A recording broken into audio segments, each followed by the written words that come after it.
బడ్డీ ఈ కథ చాలామందికి తెలిసి ఉంటుందండి. సండే స్కూల్‌లో ఫస్ట్ చెప్పేది ఈ కథే. అయితే దేవుడు ముందుగానే చెప్తాడు. పెద్దోడు చిన్నోడికి దాసుడై ఉంటాడు అని. అనుకున్నట్టే ఇద్దరు కవల పిల్లలు పుడతారు. పెద్దోడు నాయనకి చాలా ఇష్టం. చిన్నోడంటే అమ్మకి చాలా ఇష్టం. ఒకరోజు పెద్దోడు వేటకెళ్తే ఏం దొరకదు. ఇంటికొస్తే చిన్నోడు వంట వండుకుంటూ ఉంటాడు. "నాకు కొంచెం పెట్టరా నాకు ఆకలేస్తుంది" అంటాడు. "నేను నీకు పెట్టాలంటే నువ్వు నీ బర్త్ రేట్ నాకు ఇచ్చేయాలి" అంటాడు. "నేను చచ్చిపోయిన తర్వాత బర్త్ రేట్ ఏం చేసుకుంటాను తీసుకో" అని చెప్పి ఇచ్చేస్తాడు. సో, ఇతను ఫుడ్ ఇస్తాడు. అతను బర్త్ రేట్ ఇస్తాడు. The deal was closed. తర్వాత వాళ్ళ నాయన పెద్దోడిని పిలిచి, "ఒరేయ్! నాకు మంచి ఫుడ్ తీసుకురా. నాకు కళ్ళు సరిగ్గా కనపడట్లేదు. నేను బాగా తినేసి ఆనందంగా నేను ఆశీర్వదిస్తాను" అంటాడు. ఈ విషయం వాళ్ళ అమ్మ వింటది. ఎలాగైనా చిన్నోడికి హెల్ప్ చేయాలి అనుకుంటది. చిన్నోడిని పిలిచి, "నేను నీకు ఫుడ్ ఇస్తాను. మీ అన్నలాగా నేను తయారు చేస్తాను. నువ్వు మీ నాయన దగ్గరికెళ్ళి ఆశీర్వాదాలు తీసుకోమంటది." "అమ్మ అది తప్పు. ఇప్పుడు పెద్దోడికి తెలిస్తే వాడు నన్ను చంపేస్తాడు. ఎందుకు ఇట్ట చేపిస్తున్నావు" అంటే, "లేదు నువ్వు చెప్పింది చెయ్యి" అని చెప్పి మంచి ఫుడ్ ఇస్తది. వాళ్ళ నాయన కళ్ళు కనపడక ఏంటేంటో టెస్టులు చేస్తాడు. కానీ కనుక్కోలేక ఫుల్‌గా తినేసి ఆశీర్వాదాలన్నీ అతనికి ఇచ్చేస్తాడు. ఈలోగా పెద్దోడొస్తాడు. "నాన్న నేను నీకోసం మంచి ఫుడ్ తెచ్చాను. ఇది తినేసి నాకు ఆశీర్వాదాలు ఇవ్వమంటాడు." "ఒరేయ్! నేను మోసపోయినాను. మొత్తం మీ తమ్ముడు తీసుకొని వెళ్ళిపోయాడు. అదేంటి నాన్న నా కోసం ఒక్కడు కూడా లేదా?" "లేదు నాయన నేను మొత్తం వాడికే ఇచ్చేసాను" అంటాడు. "మొన్నేమో నా బర్త్ రేట్ తీసుకున్నాడు. ఈరోజేమో నా బ్లెస్సింగ్స్ అన్నీ తీసుకున్నాడు.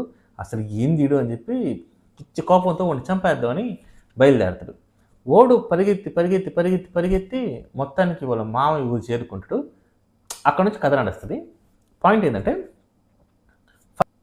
సంబ దేవుడు ఎప్పుడైనా సరే అబ్రహాం దేవుడిని, ఇస్సాకు దేవుడిని, యాకోబు దేవుడిని అంటాడు. అంటే అలాంటి ఒక ఇంపార్టెన్స్ ఇచ్చాడంటే తప్పకుండా ఒక మోసగాడికైతే ఇచ్చుండడు అనేది నా ఫస్ట్ థాట్.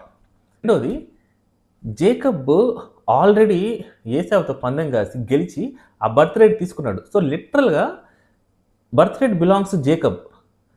మూడోది అసలు మోసం చేయాలన్న ఆలోచన జేకబ్‌ది కాదు. వాళ్ళ అమ్మ పిలిచి చెప్పద్ది. ఎందుకంటే పెద్దోడికి పెళ్లయి ఉంటది. అతనికి భార్యలుంటారు. వీళ్ళిద్దరిని టార్చర్ చేస్తుంటారు. ఎవరిని? ఐజాక్‌ని, వాళ్ళ వైఫ్‌ని. అది తట్టుకోలేదామె. ఇప్పుడు చిన్నోడు కూడా ఇక్కడ పెళ్లి చేసుకుంటే, ఆ వచ్చే అమ్మాయి కూడా మమ్మల్ని టార్చర్ చేస్తది. ఎందుకు ఈడిని ఇక్కడి నుంచి తరిమేస్తే ఏదో ఒక పిల్లని చేసుకుంటాడు.